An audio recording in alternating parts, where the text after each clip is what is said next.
Hello. I would like to do an interesting little video today on spiritual warriorship and being harmless. Huh? And this was inspired by the really lovely group of warriors who are part of the current 30-day Warrior of Peace Power Up program. So this is a 30-day program with gentle and light little home plays each week and a Q&A call that we have every weekend. And the people in this group, they are really amazing. And so one person asked a question that caused me to bring up the power of being harmless. That what I have been taught by a teacher who I really respect is that if you really embody the vibration of harmlessness, then nothing will attack you. And so it's kind of an interesting thing, I think, especially for Americans to think about, because I think that we have a real fighter kind of instinct to us, you know, which, has its positive aspects. But it can be good for us to think about this notion of that if you truly embody harmlessness, that nothing will attack you. Nothing can attack you in that vibration. It's something about us being in the attacking mode, the fighting mode, that can attract in somebody else to attack us, to try to harm us. So it's interesting, this idea of harmlessness. And so the first question then prompted another person in the group to say, well, how can you be a warrior and also harmless? And so I realize that that's kind of, maybe it feels like a contradiction. And we are a tribe that calls ourselves the warriors of peace. And so I think that this is something important for us to talk about how can you both be a spiritual warrior and harmless. And this also makes me think that there was somebody that posted under one of my videos, couldn't there be a better word than warrior? Like, isn't there some Buddhist word that we could use rather than warrior?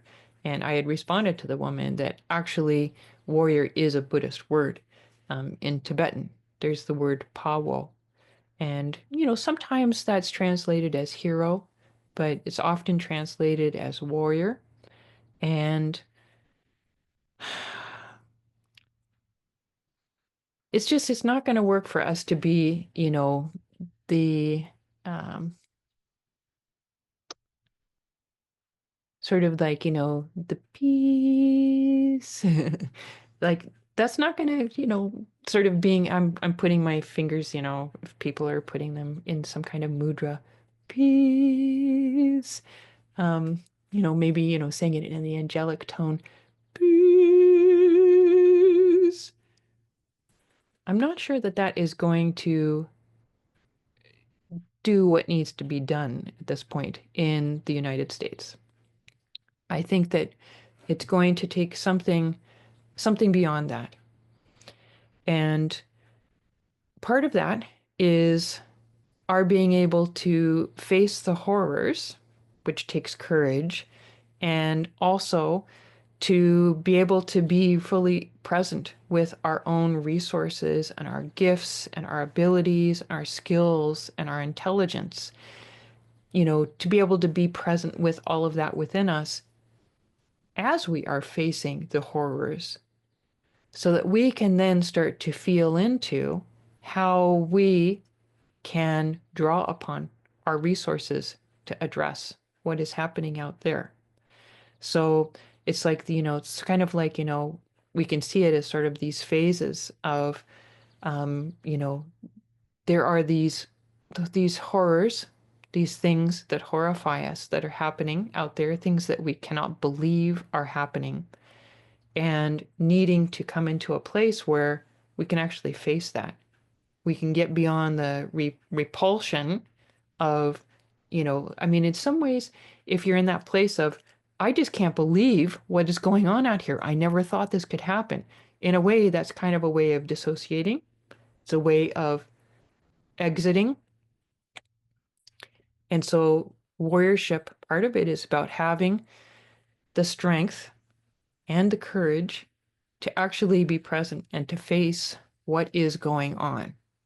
So, that is a first level. And then the second level is that as you are having that strength and that courage to face what's going on out there, also to be able to be present with what you have inside of you, what's moving inside of you, what kinds of gifts are arising that could be addressing what's going on out there. So being able to actually experience flows of energy and to be able to be present and to feel insights, awarenesses within ourselves. You have to feel a certain level of groundedness and safety to be able to be present at that level, to be able to feel spirit moving within you, and to be able to feel, those little shoots, those little growths of your own gifts that can be medicine to what you're seeing out there. It's about being able to be present with that flow. So this takes incredible discipline, spiritual discipline. It takes incredible strength. It takes incredible bravery to be present at that level in order to be able to address what is happening out there. And so I hope that you're kind of feeling a little bit of a difference between, the angry protester yelling with their placard. There's something different about that form of warriorship compared to what I am describing. Because what I am describing is developing a land of peace within yourself. And we could use that word harmless because what I'm talking about, it's not about creating harm to anyone else. It's not about wrapping your hands around and throttling the Trump supporter. How could you have done this? What I'm talking about, it's not coming from that. It's not about acting out anger. It's not about harming somebody else. And I'm not trying to take away from, maybe you're in a place of just feeling really angry. But what I am talking about is a different place. And it is a place that is coming from peace. And I'm not talking about peace. I'm talking about strong peace that is developed through spiritual discipline that is within your heart. And it is from that place of peace that you can then be an incredible warrior in the world. Because you are a human being, you've got this human body, most have a human voice, and you are able to act and you're able to speak. And when it is coming from this place of harmlessness, it's not about causing harm out there. It is about responding to in benevolent ways to what's going on out there and giving birth to this new golden age.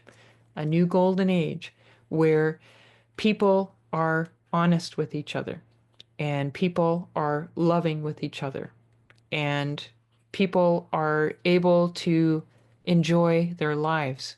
They have leisure time. They are not workaholics. They are enjoying their lives. They are enjoying Mother Earth. They are honoring and attending to Mother Earth. They are developing their gifts, their talents. Maybe they're really interested in crystal technology, so they are developing crystal technology, or maybe they are interested in methods of healing, and so they are developing much more deeply spiritual and organic methods for healing. So this new golden age is what we are working to give birth to through all that we're going through now.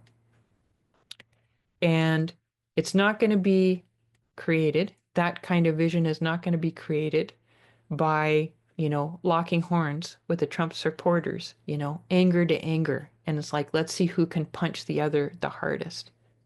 The new golden age isn't going to be birthed through that. It's going to be birthed by us becoming, in the language that I'm using, spiritual warriors, very disciplined and able to bring the strengths and the abilities within you out into the world.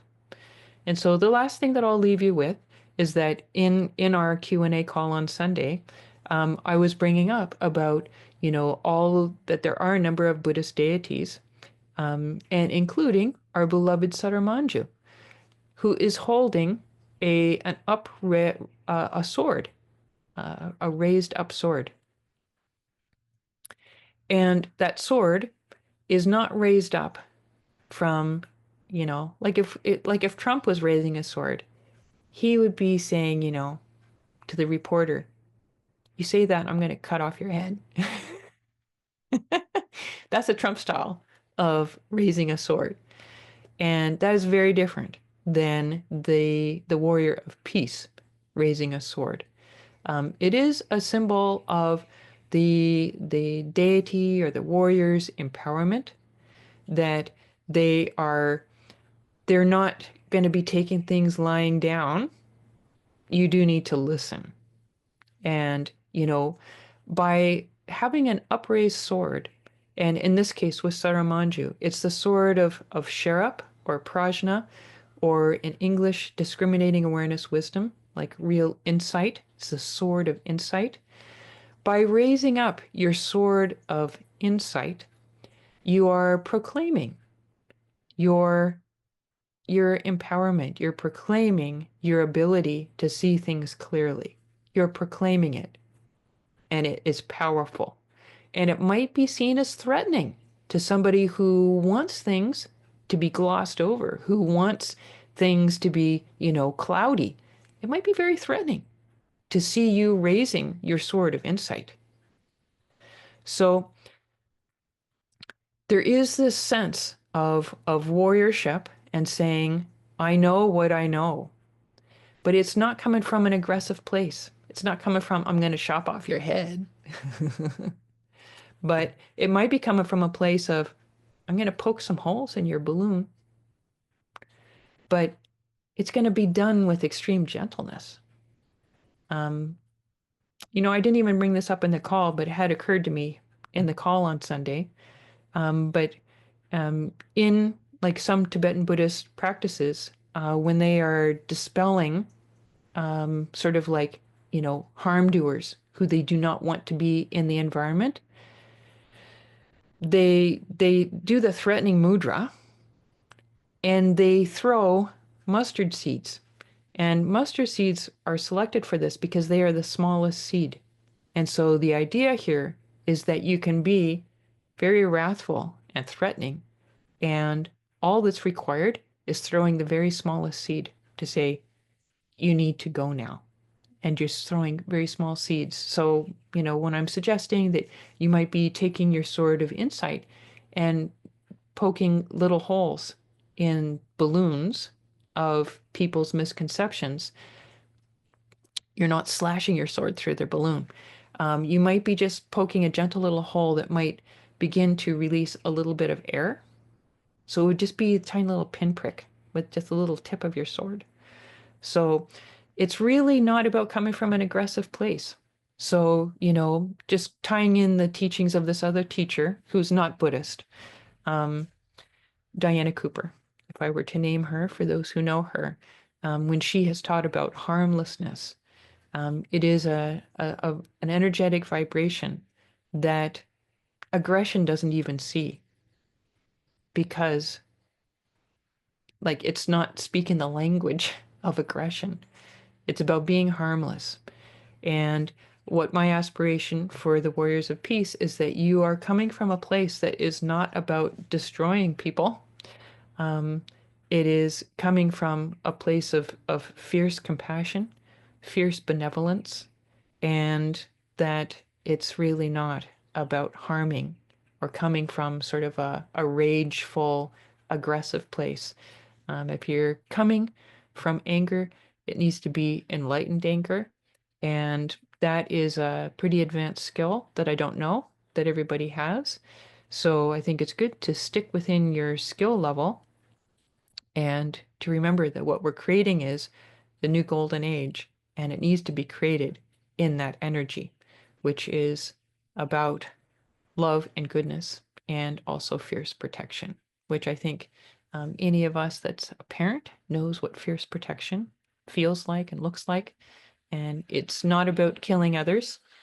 It is about acting from a place of empowerment and your own spiritual discipline, which needs to be cultivated on a daily basis. So I hope that this may clarify how you can be a spiritual warrior and also harmless, and that it's actually the ideal way to be. There's really no difference between them. Okay, I will look forward to seeing you soon.